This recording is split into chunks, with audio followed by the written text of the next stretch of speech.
राष्ट्र कैसे बनेगा? क्या हिंदुस्तान के अन्य जाति के लोग हिंदुस्तान की आज़ादी से लेकर आज तक सेना में अपनी कुर्बानी नहीं दी है? धीरेन्द्र शास्त्री इतने बढ़िया हैं तो मैं भगवान से प्रार्थना करता हूँ कि हे ईश्वर, ऐसे व्यक्ति को हमारे देश में रखें, सरहद पे रखें, देश की समस्या को समझने के लिए रखें। कि बीके सिंह है जो अपनी 1 साल की सर्विस बढ़ाने के लिए 60 साल सर्विस करने के बाद इनका पेट नहीं बढ़ा, पकौड़े की तरह फूल गया। उससे प्रेम और बेरोजगारी का फायदा जिस तरह से सरकार उठा रही है और उन जवानों के साथ छलावा कर रही है, ये बहुत ही निंदनीय है। हमारे साथ है यज्ञ प्रताप जी, जो किसी परिचय के मोहताज नहीं है, आज संसद के सामने आंदोलन करने पे आए हैं।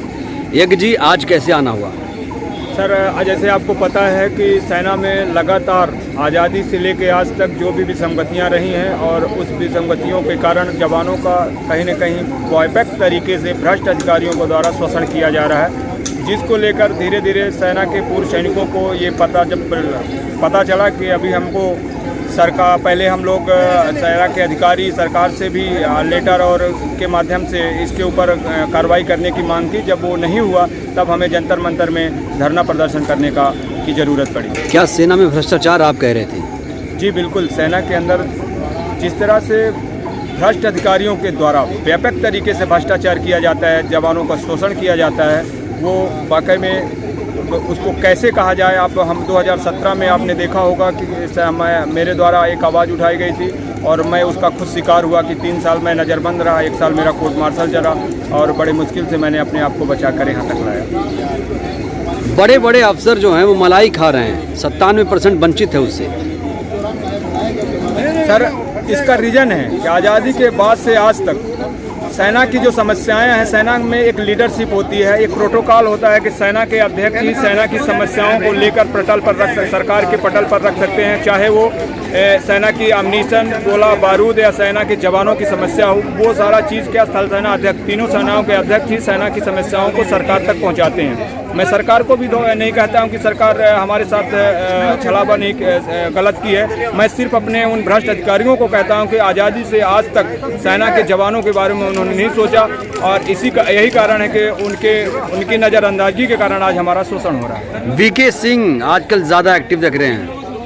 जनरल वीके सिंह साहब तो दिखेंगे ही ना, वो तो आपको पता होगा कि वही जनरल वीके सिंह है जो अपनी 1 साल की सर्विस बढ़ाने के लिए 60 साल सर्विस करने के बाद इनका पेट नहीं बढ़ा, पकौड़े की तरह फूल गया, तो 1 साल सर्विस बढ़ाने के लिए सुप्रीम कोर्ट चले गए थे।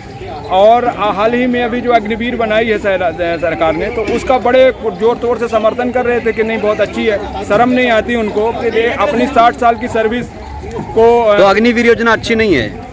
आप बताइए कि 18 साल का युवा 24 साल में जब घर आएगा तो करेगा क्या? बाकी की ज़िंदगी वो बच्चे भी पैदा करेगा, बच्चों को पढ़ाएगा भी। आप 11 लाख रुपए में कौन से शहर में वो प्लाट खरीद के घर बना सकता है, मुझे ये बता दो। या सेना सरकार ये लिखित में दे उनको कि मैं रिटायरमेंट होने के बाद में जो प्रदेश सरकारें हैं उन जितने भी अग्निवीर हैं उनको 100% सर्विस देंगे। और इन्होंने बोला कि हम 25% रख लेंगे, 75% भेज देंगे, 25% उनको रखेंगे जो सेना के अधिकारियों को डायरेक्ट पैसा देने का एक जरिया बना दिया। सेना में रिश्वत नहीं थी, ये 25% जो बनाया है ये सेना में जो भ्रष्ट अधिकारी उनको डायरेक्ट पैसा दिया जाएगा। MP से यहाँ, रीवा से यहाँ दिल्ली क्यों आए? आपको जाना चाहिए छतरपुर गढ़ा गाँव में। अच्छा, वो शास्त्री जी के पास? हाँ, अगर शास्त्री जी, धीरेन्द्र शास्त्री, हमारे देश के अंदर बहुत सारे महात्मा और महान पुरुष आए। मैं किसी धर्म विशेष पर ठेस पहुंचाने की टिप्पणी नहीं करता हूं, मैं धर्म को सम्मान और इज्जत करता हूं, लेकिन धर्म की आड़ में जितने बड़े बड़े ठेकेदार अपना धर्म का ठेका चलाए हैं उनको आप अच्छी तरह से जानते हैं। चाहे राजस्थान के आसाराम बापू हों और चाहे पंजाब के राम रहीम हों, दोनों को आप अच्छी तरह से वाकिफ हैं कि इन्होंने कितने बड़े गुलदस्ते में और कितना बड़ा गुलाब खिलाया था, पूरे हिंदुस्तान को पता है। मैं नहीं कहता कि ये तो चमत्कारी बताते हैं खुद को। ये चमत्कार है या विज्ञान है मैं नहीं कह सकता हूँ, लेकिन आपके ही टीवी डिबेटों में एक बार मैंने देखा था, वो शिवानी जो बोल रही थी कि ये फेस रीडिंग है।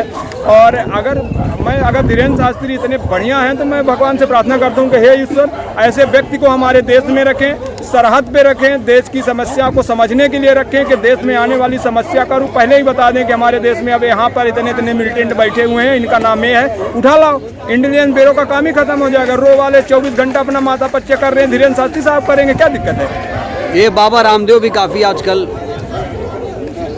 हमें तो ये लग रहा है कि 2014 में जिस तरह से रामदेव बाबा ने 15 लाख का वादा किया था, तो मोदी सरकार आज तक नहीं आए और सरकार में आ गई। इस बार धीरेन्द्र शास्त्री इनका फाइट कर रहे हैं और ये लग रहा है कि इन्हीं के द्वारा इनको नियुक्त किया गया कि भैया तुम हिंदू राष्ट्र बनाओ। हिंदू राष्ट्र कैसे बन जाएगा भैया? हम सेना में हैं, एक ही छत के नीचे हिंदू, मुस्लिम, सिख, ईसाई धर्म गुरु एक साथ मंदिर में एक ही छत के नीचे पूजा करते हैं। कोई कुरान पढ़ रहा, कोई बाइबल पढ़ रहा, कोई सिख अपना ग्रंथ पढ़ रहा, बाबा साहब का ग्रंथ पढ़ रहा है और ये बता रहे हैं कि हिंदू राष्ट्र बनाएंगे। हिंदू राष्ट्र कैसे बनेगा? क्या हिंदुस्तान के अन्य जाति के लोग हिंदुस्तान की आज़ादी से लेकर आज तक सेना में अपनी कुर्बानी नहीं दी है?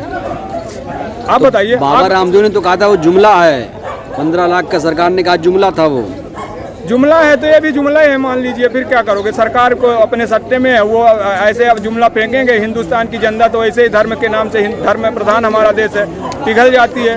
हर व्यक्ति को प्रॉब्लम है, इसलिए भगवान के पास जाते हैं, लेकिन ये नहीं सोचते कि मैं भगवान के पास डायरेक्ट जाएं, माध्य दलाल के थ्रू क्यों जाएं भाई? धीरेन्द्र शास्त्री के थ्रू हम क्यों जाएं? हम मंदिर में जाके डायरेक्ट शंकर भगवान की पूजा करें, नहीं चले जाएं किसी जंगल में तपस्या करें।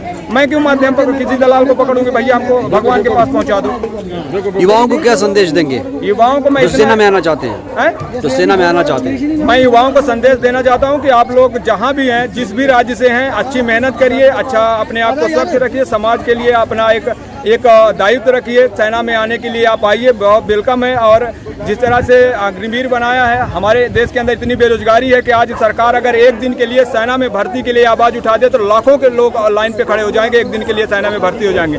दो वक्त है, बेरोजगारी और सेना के प्रति प्रेम।